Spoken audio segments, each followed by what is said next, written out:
राम राम। इस समय हम कालीनाथ कालेश्वर धाम में खड़े हैं, हिमाचल प्रदेश में। यहाँ पर माता काली जी ने भक्ति की थी, पश्चाताप किया था। क्यों किया था आप गूगल सर्च कर लीजिएगा, आपको मालूम पड़ जाएगा। अगर आपके जीवन में आपको लगता है कि आपकी कामनाओं की पूर्ति नहीं होती, जीवन में वृद्धि नहीं हो पा रही, वृद्धि चाहे धन की हो, चाहे परिवार की हो, यानी कि किसी के बच्चा नहीं हो पा रहा, किसी के शादी नहीं हो पा रही, किसी को प्रमोशन नहीं मिल पा रहा, ऐसी स्थितियां अगर जीवन में लगातार आपके चल रही हैं और आप परेशान हो गए हैं कि करें तो करें क्या, रास्ता कोई दिखाई नहीं दे रहा, तो मैं आपको कुछ एक प्रयोग बताने जा रहा हूं। अगर आप यह प्रयोग करते हैं तो मुझे ऐसा विश्वास है अपने ज्योतिषीय अनुभव के आधार पर आपके जीवन में कुछ एक अच्छे बदलाव जरूर आएंगे। वह बदलाव क्या है? एक तो आप बदले की भावना त्याग दें। अगर आपके मन में किसी भी व्यक्ति के प्रति लंबे समय से कोई नफ़रत भरी हुई है, कोई ऐसा हादसा आपके साथ घटित हुआ है या किसी ने आपके साथ ऐसा किया है जिसके कारण आपके मन पर गहरी चोट लगी है और आप अभी तक सालों से उस बात को अपने अंदर दबा के बैठे हैं कि मौका आएगा तो बताऊंगा, तो ईश्वर को साक्षी मानते हुए आप वह ख्याल अपने मन से निकाल दें। आप देखेंगे चमत्कारी लाभ होगा। दूसरे स्थान पर आप क्या कर सकते हैं? किसी भी ऐसे व्यक्ति की मदद करें जो गरीब हो, रिक्शा चलाने वाला हो, मजदूर हो और वह आपके घर से पश्चिम दिशा में रहता हो। अगर आप उसकी मदद करते हैं शनिवार के दिन खास तौर पर, तो आपको बहुत लाभ मिलता है इससे। अब वह मदद फाइनेंशियल भी हो सकती है, वह मदद किसी तरह से छुपे छुपाए तरीके से भी हो सकती है। अगर कोई सेल्फ रिस्पेक्ट वाला व्यक्ति है तो आप उसको नौकरी दिला सकते हैं, काम दिला सकते हैं, यह भी बढ़िया है, आपके लिए हो जाएगा। और अगर आपके घर के पास कोई नाग देवता का मंदिर है, उस नाग देवता के मंदिर में जाकर आप पश्चाताप करें अपने गुनाहों का। जो भूल चूक गलती आपसे आज, कल या पिछले जन्मों में हो गई, जिसकी पिक्चर आपके पास क्लियर नहीं है कि हुआ क्या है, किया क्या है, जिसकी वजह से यह सब आपके साथ हुआ है, तो वह प्रत्यक्ष रूप में आपको मालूम नहीं है, लेकिन ग्रह लंबे समय से आपको तकलीफ दिखा रहे हैं, तो उस नाग देवता के मंदिर में जाकर आप ऐसा कर सकते हैं। नाग देवता का मंदिर घर के पास नहीं है तो आप भगवान शिव के मंदिर में जाएं। भगवान शिव के शिवलिंग के साथ नाग देवता बैठे होते हैं, वासुकी नाग, तो उनके आगे प्रार्थना कर सकते हैं कि हे प्रभु, पिछले जन्म में भूल चूक गलती जो हुई है मैं क्षमा मांगता हूँ। और अगर आप यह नंगे पांव अपने घर से जाकर 48 डे लगातार कर लेते हैं तो इससे लाभ और ज़्यादा बढ़ जाता है इस समय में आपके जीवन में। और आप जो भी कमाई करते हैं, मान लीजिए मैं उदाहरण के तौर पर बताता हूँ, आप 10,000 रुपये महीना कमाते हैं, एक प्रयास करना शुरू कर दें।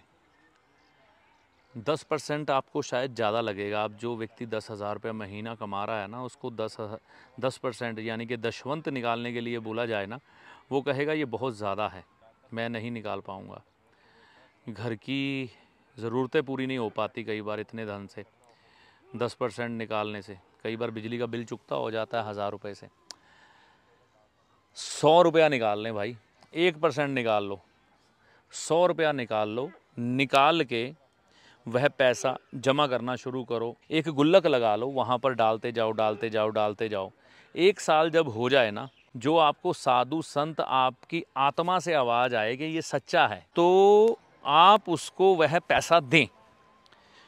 दशवंत की जो बात है, ऐसे बहुत से प्रमाण हमारे शास्त्रों में, हमारी लोक कथाओं में प्रचलित मिलते हैं। जब लोग व्यापार करने के लिए निकलते हैं और हमें साधु संत मिलते हैं, तो वह बनिया लोग या वह साहूकार लोग क्या करते हैं, उन साधुओं को भोजन करवा देते हैं। पुराने समय में ऐसी बहुत सी घटनाएं मैं अपने पूर्वजों से सुनते आया हूँ, शायद आपने भी ऐसी कुछ एक बातें सुनी हो।